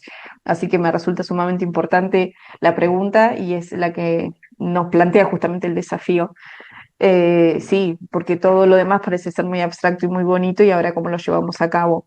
Estas poblaciones en general, la propuesta en realidad se centra en esto. Las poblaciones en general viven en zonas que son rurales, son bastante alejadas de los centros urbanos, y de todos modos siempre asisten a, a espacios concretos para ser tratados por el sistema médico hegemónico, y esos espacios son, nosotros los llamamos atención primaria de la salud, serían las salitas, que es en los lugares periféricos en donde asisten para ser tratados. A mí me parece, o dentro de mi propuesta de investigación, se centra que esta participación con los distintos tres ejes que fui planteando, de la apreciación situacional desde las voces, la construcción de esas políticas interculturales y la evaluación posterior, tiene que partir justamente de los lugares en donde estas comunidades sí asisten, que son estos espacios concretos de atención sanitaria a nivel primario, que son estas salitas en donde se puede justamente tomar en consideración sus voces y que pueden responder específicamente a las necesidades contextuales de cada región, porque si llegamos también a respuestas que son demasiado generales, no responden a las necesidades concretas de cada población, porque efectivamente las poblaciones indígenas, cada cual tiene necesidades que les son particulares, que son dentro de las mismas comunidades, las necesidades no son las mismas. Entonces la forma de poder habilitar la participación es que en los espacios en los que sí participan, a los que así asisten, puedan ser justamente espacios en donde sus voces sean consideradas y respondan concretamente a necesidades que son denunciadas en esos contextos particulares. Y desde ahí se hagan por ahí planteos más amplios, más generalizados, más más generales a nivel nacional, pero que partan de las necesidades específicas o más bien regionales y después tomar lineamientos que sean comunes, pero que las respuestas sean regionales, que sean específicas a las poblaciones que asisten a cada contexto geográfico determinado, con necesidades particulares, climáticas particulares también. Creo que va por ahí la propuesta y la necesidad de responder a necesidades no impuestas, sino desde la participación, porque específicamente la operacionalización de esta participación siempre es una cuestión que queda en expresiones de deseo, y cómo hacemos para poder acceder a que estas personas quieran participar, bueno, en los espacios que ya participan. Muchísimas gracias, Cintia, por la aclaración. Aníbal, ¿tenías la mano levantada? Bueno, era para hacer unas preguntas a algunos de los compañeros de la mesa. Por ejemplo, Adrián le lanzaría la pregunta, si quiere, contestar en cuanto al daño individual y Pero social. Adrián, Si creo lo puede... que ha tenido que salir Adrián. Vale, justo. entonces Creo bueno, que pues no está, Adrián. vale, pues formularía la pregunta entonces para Irene. Pues, ¿qué retos verías, Irene, en la e-salud? ¿O cuáles crees que son los retos futuros? Esto vinculado con la tecnología, ¿no? Con la posibilidad de tener, pues, a distancia o telesalud, todas las distintas posibilidades de la telesalud. ¿Qué retos ves para salvar las desigualdades que pueda haber en un posible escenario futuro?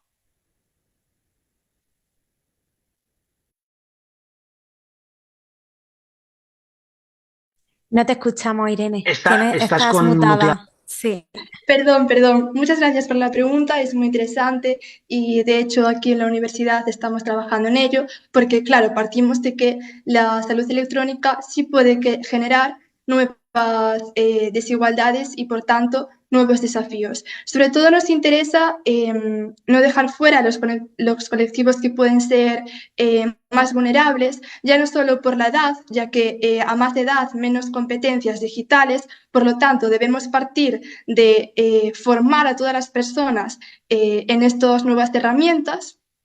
También atender a todos los tipos de discapacidades que pueda haber y también a las personas con menos recursos, es decir, no estar dejando a más personas fuera por introducir nuevas tecnologías. Luego también vemos que es un campo que avanza rapidísimo, que todos los días están saliendo nuevos proyectos, nuevas investigaciones y que estamos todo el rato teniendo que actualizarnos porque hemos empezado con cosas igual más básicas y administrativas, como podría ser solicitar cita médica o poder conectarnos con nuestro médico o médica de manera online, o poder gestionar nuestras recetas médicas, toda nuestra documentación.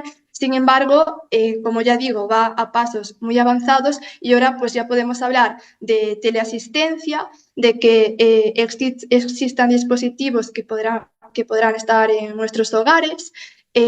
También muy vinculado con las charlas anteriores, todo lo que se está avanzando en inteligencia artificial y en robots, pero siempre teniendo en cuenta a los usuarios, los que más están pidiendo es que no se pierda el contacto humano. Y no sé, yo creo que el gran reto es escuchar a todos los colectivos de la población y no dejar a ninguno fuera y adaptarse a ellos y tener en cuenta lo rápido que está avanzando todo. No sé si así respondo a tu pregunta o si tienes algún punto en que quieres que incida más. Muchas gracias, Irene. También Keilin Rodríguez Gracias. tenía la mano levantada. No sé si es con respecto a esto mismo o era añadir una pregunta más. Sí, no, yo quería hacer una pregunta para Cintia. ¿Puedo? Ajá, sí. Bien. Cintia, esto de darle voz a las comunidades indígenas es un tema que se ha trabajado desde hace muchos años, desde la antropología y desde la política pública. Sin embargo, ha sido muy difícil porque las comunidades indígenas no tienen una sola voz, ¿verdad? tienen muchas voces. Algunas voces tienden hacia la tradición, otras voces tienden hacia la asimilación cultural, digámoslo así, de la sociedad dominante, y hay otras que están intermedias, para ponerlo de manera muy simple, aunque es mucho más complejo. Esta construcción de ese espacio de diálogo tiene que ser un espacio obviamente intercultural, porque los indígenas no se han manejado tradicionalmente bajo ningún concepto de política pública. Eso es algo de la sociedad dominante. ¿Cómo hacemos para que esto no se convierta en un tomar datos para poder legislar de una forma que siempre siga siendo más beneficiosa para la sociedad dominante y no para los diferentes, porque no es uno solo, intereses de las comunidades indígenas? Esto lo digo porque, bueno, yo trabajo un poco con comunidades indígenas y un poco desde hace varios años, y es uno de los temas que a mí más me llama la atención, porque ese espacio intercultural supone también una capacitación de parte de los indígenas, porque ya nos ha pasado que gente con muy buenas intenciones llega a hacer este tipo de cosas, pero cuando la gente opina de cierta forma no le gusta, entonces recorta esas opiniones y deja algunos las visiones modernistas indígenas y otros las visiones tradicionales indígenas, dependiendo de su posicionamiento. Entonces, ¿cómo resolver esto? ¿Cómo trabajar desde una perspectiva ética con todas estas posiciones tan divergentes y tan complejas, y que en última instancia no se convierta en un checklist del Estado dominante sobre una posición minoritaria para que no genere más conflicto? Gracias. Muchísimas gracias, Kelly. Cintia, ¿te gustaría contestar? Supongo que sí. Sí, sí, claro que sí. Muchas gracias, Kaylin. Es muy importante tu pregunta. Es fundamental y creo que es el desafío hacia donde tenemos que pensar y que podemos llegar a caer justamente en estas cuestiones. La verdad es que no tengo todas las respuestas. Lo cierto es que sí, plantear como que hay una sola voz indígena, una sola voz o una sola necesidad de estas comunidades o de estos saberes ancestrales que responda a las cuestiones o a la crisis climática, es una respuesta que tiende a vulnerabilizar, porque justamente reifica a estas poblaciones y las reduce a una sola voz como si eso fuese posible. Por eso creo que mi propuesta en ese sentido buscaba tratar de responder desde la mirada más regionalizada a la diversidad de voces que en cada contexto puedan llegar a gestarse en relación a las necesidades particulares que surgen. Sí es cierto que la mayoría de las experiencias que han ocurrido a lo largo de todos los estudios que hemos tenido todos acceso a investigar se han centrado en esto que vos planteás, que tiene que ver con un extractivismo epistémico que busca justamente tomar la parte epistémica que nos resulta interesante para poder responder a problemáticas que son globales, que son nacionales o que son fundamentales y que después no se les da ni siquiera el crédito ni la redistribución económica que corresponde producto de esa participación. Yo creo que son cuestiones de acuerdos nacionales muy amplios que debieran tomarse de forma global y cada país establecer dentro de su normativa cuestiones que traten de responder a este tipo de participación para no caer justamente en robar esos conocimientos y no darle el crédito que merecen a estas poblaciones y no generalizarlas, y fundamentalmente que sean parte de no solo de aportar desde sus epistemes, desde sus conocimientos, desde sus saberes ancestrales, sino también de que esas tomas de decisión que participan en la constitución de esas políticas públicas puedan efectivamente responder a necesidades que estas poblaciones tienen a modo general. Después, las particularidades creo que son acuerdos más de orden contextual. Es muy complejo realmente que dejemos de oprimir digamos, la cultura hegemónica a las culturas tradicionales. Entonces creo que tiene que haber acuerdos éticos y políticos muy importantes. eh, y deben estar legislados en primer orden. De todas maneras, esto, como ya sabemos, no es garantía, pero creo que sí es importante empezar a crear estos espacios de participación para que estas voces puedan llegar a estar en igualdad de condiciones y que puedan llegar a expresar sus necesidades particulares. Creo que todo lo demás se puede legislar, pero bueno, depende de un grado de control un poco más explícito y más educación también, no solo a estas comunidades para la participación epistémica, sino también a los políticos, ¿no? Que son quienes efectivamente después hacen este uso para responder a intereses particulares y también a los médicos para que dentro de estas salas que yo planteo de atención primaria de la salud, para que puedan responder y para que puedan estar abiertos a que los saberes de estas comunidades son relevantes, son importantes y deben ser considerados. Creo que todos debemos tener una mirada y una educación que sea un poco más de diálogo intercultural y de interpelarnos hasta dónde nuestra imposición cultural nos ha llevado con las decisiones que hemos tomado hasta el momento respecto a lo que es el cambio climático y la importancia de cómo estas comunidades viven y responden desde sus saberes y desde sus formas de vida y por qué justamente es importante considerarlos para poder responder globalmente a una problemática que nos afecta a todos. Muchísimas gracias, Cintia. Pues no sé si alguien tiene algún comentario más, alguna pregunta más.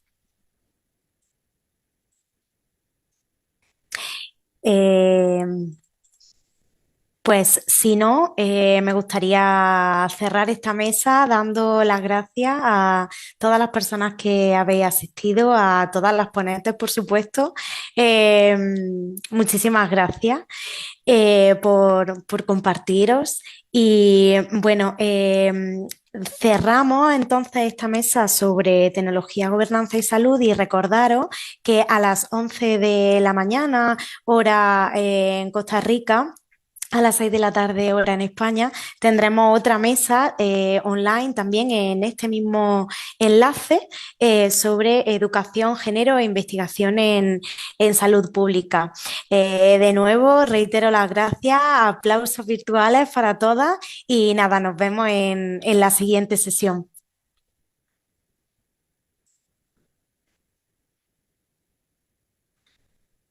Hasta luego, adiós.